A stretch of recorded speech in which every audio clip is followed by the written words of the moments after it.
புவிச்சரிதவியல் அளவி சுரங்கங்கள் பணியகத்தினால் வழங்கப்படும் ஆற்று மற்றும் தரைமணல் கொண்டு செல்வதற்கான அனுமதி பத்திரத்தில் மாற்றம் செய்து மிகவும் சூட்சுமமான முறையில் மன்னாரிலிருந்து மணல் கடத்தலில் ஈடுபட்ட 3 டிப்பர்களை நேற்று சாவகச்சேரி போலீசார் மடக்கி பிடித்துள்ளனர். சாவகச்சேரி போலீஸ் நிலைய தலைமை பொறுப்பதிகாரி பாலித செனவிரட்னவுக்கு கிடைத்த ரகசிய தகவலின் அடிப்படையில் சாவகச்சேரி பிரதேச போதைப்பொருள் மற்றும் குற்றத்தடுப்பு பிரிவினரால் நேற்று மதியம் யாழ்ப்பாணம் மன்னார் பிரதான வீதியின் தனங்களப்பு பகுதியில் வைத்து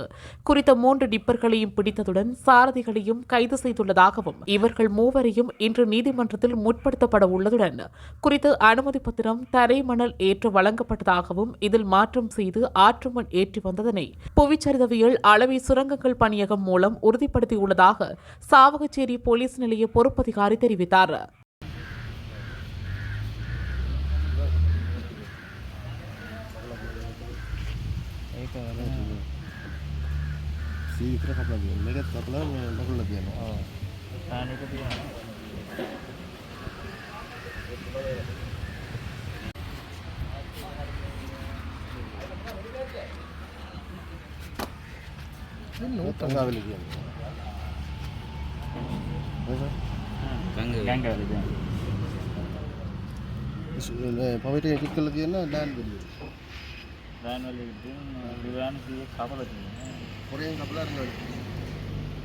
இதுபோன்ற செய்திகளை உடனுக்குடன் அறிந்து கொள்ள தமிழ் பிளஸ் யூடியூப் சேனலை மறக்காம சப்ஸ்கிரைப் பண்ணுங்க, கமெண்ட் பண்ணுங்க, ஷேர் பண்ணுங்க.